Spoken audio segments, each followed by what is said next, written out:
Time पहले मैंने ना एक शॉर्ट डाला था अपने YouTube चैनल पे, उसमें PoE switch versus normal switch. तो वो काफ़ी ज़्यादा वीडियो चल रही है, तो मैंने सोचा कि आज पूरा डिटेल में आपको बताता हूँ कि एक PoE स्विच क्या होता है और एक नॉर्मल स्विच क्या होता है। ये एक नॉर्मल स्विच है और ये एक PoE स्विच है। तो अब इन दोनों में डिफरेंस क्या होता है। अब पहली चीज़, आपको इनको पहचानना कैसे है। ये नॉर्मल स्विच है, इसमें मॉडल नंबर देखोगे जैसे DES1008C, कहीं पे इसमें मेंशन नहीं है कि क्या है कैसा है, तो कैसे पता लगाओगे कि ये एक PoE स्विच है। तो इसमें क्या होता है, इसमें जब भी आप लैन केबल लगाओगे तो इसमें आपको ये नॉर्मल स्विच में इसमें आपका सिर्फ इंटरनेट ही, मतलब कि कनेक्टिविटी ही, लैन केबल की कनेक्टिविटी आपस में जाएगी। ऐसा नहीं है कि इंटरनेट ही जाएगा। इसमें आप फिर कैमरास को पावर नहीं दे पाओगे बस, या किसी और चीज को, PoE वाला कोई भी चीज है, एक्सेस पॉइंट्स भी आते हैं, उसको पावर नहीं दे पाओगे। इसमें सिर्फ आपका कनेक्टिविटी होगी लैन केबल्स की। It is just for connectivity. PoE मतलब पावर ओवर ईथरनेट, ठीक है। PoE का मतलब यही होता है कि आप पावर दे रहे हैं वाया लैन केबल, तो ये एक PoE स्विच है, ठीक है। अब इसमें ये दूसरी चीज आती है कि ये गीगाबिट भी स्विचेस होते हैं। अब गीगाबिट स्विच में आपको बताऊं, ये भी एक स्विच है, पर ऐसे ही देखने में स्विचेस आते हैं। आपके नॉर्मल स्विचेस भी ऐसे देखने को मिलते हैं, पर ये एक PoE स्विच है। तो उसमें आपको कैसे पता लगाना है कि क्या कैसा है, उसकी स्पेसिफिकेशन से पूरा PoE दिया होगा। नहीं तो स्विच पे आपके यहाँ देखिए, जैसे स्पीड मोड 10 और 100 Mbps, ठीक है। स्लो फ्लैश अगर इसमें शो होएगा तो 1 Gbps है, तो 1 Gbps में भी ये चलेगा, 10 Mbps में भी चलेगा, 100 Mbps में भी चलेगा।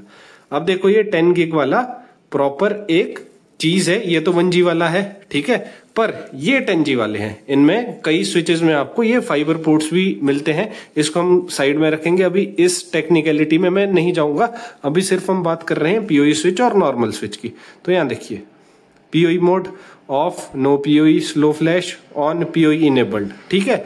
इसमें पूरा लाइट्स का दिया हुआ है। अगर इसमें मेंशन है किसी भी स्विच में आपका कि ये PoE है, तो ये PoE है।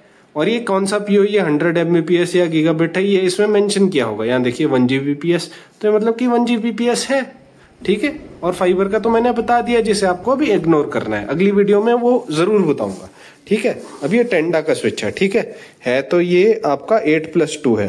अब 4+2 में भी आपका गीगाबिट आता है, ये 8+2 है। इसमें लिखा है 10 port gigabit switch, 8 port PoE। इसमें 8 पोर्ट PoE का मतलब जो ये 8 पोर्ट है ना, ये 8 पोर्ट PoE वाले हैं और ये 2 पोर्ट नॉन PoE है। इससे सिर्फ आप अपलिंक या NVR, मेनली अपलिंक ही लेके चलते हैं। करता तो सारे लैन केबल्स एक जैसे ही प्रोसेस करते हैं, इसमें ऐसा कुछ नहीं है कि आप पूरा इसको मैनेज कर पाओ, ठीक है। तो ये एक PoE स्विच है। अब मैनेज्ड PoE स्विच भी आते हैं, जैसा ये है मैनेज्ड PoE स्विच। ये है मैनेज्ड PoE स्विच की आपको हर एक पोर्ट पे क्या कॉन्फ़िगर करना है, VLAN कॉन्फ़िगर करनी है या कुछ और कॉन्फ़िगरेशन करनी है, क्या स्पीड रखनी है, वो इन सब में ये एक मैनेज्ड पूरा स्विच है, PoE स्विच है। तो इससे आप कैमरास को या कोई और PoE डिवाइस है जिसको पावर दे सकते, वो इससे देंगे, ठीक है। ये उसलिए हुआ, ये मैनेज्ड स्विच है, ठीक है। PoE switch, managed PoE switch, ठीक है। इसमें PoE भी जा सकता है और नॉर्मल। अब ऐसा नहीं है कि आपके मन में सवाल आ रहा होगा कि PoE में क्या नॉर्मल हम इथरनेट लगा सकते हैं। आप सोच रहे हो यार ये तो दिक्कत हो जाएगी, ऐसा नहीं लगा पाएंगे। इसका ऐसा कुछ नहीं है। PoE स्विच में भी ऐसी चीजें आप लगा सकते हैं। अगर मान लो आपने इंटरनेट यूज करना है तो आप लगा सकते हैं इजीली। लैन केबल मतलब है तो लैन केबल्स ही ना, करनी तो इसने लैन पोर्ट ही ना, करना तो कनेक्टिविटी का ही तो काम करना है। अब डिपेंड करता है आपका सिस्टम PoE है या नॉन PoE, तो वो PoE नॉन PoE दोनों में चलेगा ही चलेगा। तो ये था एक डिफरेंस।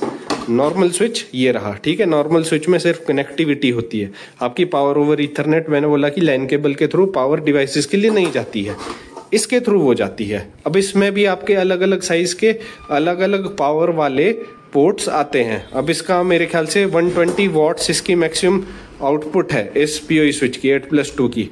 अब कई चीजें इसमें चलती है, ये जैसे टेंडा का स्विच है, इसमें मेरे को दिक्कत कहाँ आती है कि कई CP+ के, हिकविजन के जो आपके ये होते हैं PTZ कैमराज होते हैं, उसमें ये दिक्कत देता है, तो मैं इसको वहां यूज नहीं करता हूँ। तो मुझे पता है कि इसकी वॉटेज में कहीं पे कहीं फ्लक्चुएशन होती है, आउटपुट पीओई देने में, तो मैं उसको वहां पे यूज नहीं करता हूं। तो अब दूसरा सवाल ये है कि ये नॉर्मल कैमरास पे चलता है, मतलब आपका नॉर्मल PTZ जैसे TP-Link का C540V था उस पे चलता है? हाँ चलता है इजीली, बहुत अच्छे से चल रहा है, मैंने कई जगह दिया हुआ है, लगाया हुआ है, बिल्कुल अच्छे से चल रहा है। ठीक है, तो ये एक पीओई का डिफरेंस और नॉर्मल स्विचेस का डिफरेंस है। और नॉर्मल कैमराज भी, मतलब IP कैमराज भी, इस पे पीओई से आप पावर दे सकते हैं। इनफैक्ट कुछ एक्सेस पॉइंट्स ऐसे हैं, मैक्सिमम एक्सेस पॉइंट्स ऐसे हैं जिससे आप इसको पावर दे सकते हैं पीओई स्विचेस से। तो ये था एक नॉर्मल और पीओई का डिफरेंस, दोनों में डिफरेंस। और ये मैनेज्ड स्विच है, मतलब कि पूरा आप उसमें कॉन्फ़िगर कर सकते हैं हर एक पोर्ट की स्पीड, ढिमका फलाना, इन चीज़ों में वो नहीं होता है, ना पीओई स्विच में होगा ना इसमें होगा, वो होता है मैनेज्ड पीओई स्विचेस में ही, मैनेज्ड और अनमैनेज्ड। ठीक है, ऐसा सिंपल से ले चलिए, ये भी अनमैनेज्ड है, ये भी अनमैनेज्ड है, ये मैनेज्ड स्विच है। मतलब मैनेज्ड और अनमैनेज्ड में डिफरेंस प्राइसिंग का भी बहुत ज्यादा रहेगा। अगर किसी को कोई भी चीज लेनी हो वो हमें कांटेक्ट कर सकता है स्क्रीन पे दिए हुए नंबर पे, व्हाट्सएप पे के थ्रू। और अगर आपको ये वीडियो अच्छी लगी ना, PoE switches versus normal switches, बहुत अच्छी वीडियो चल रही थी मेरे शॉर्ट्स में, तो मैंने सोचा एक पूरी प्रॉपर एक वीडियो बना लूं जिससे आपको थोड़ा सा आइडिया हो जाएगा। डिटेल में मैंने थोड़ा बताने की कोशिश की। अगर स्टिल आपके सवाल है आप कमेंट कर सकते हैं नीचे इस वीडियो में। तो अगर आपको ये वीडियो अच्छी लगी ना तो लाइक कर देना, इस चैनल को सब्सक्राइब कर देना। स्टे सेफ, स्टे सिक्योर, मिलते हैं अगली वीडियो में।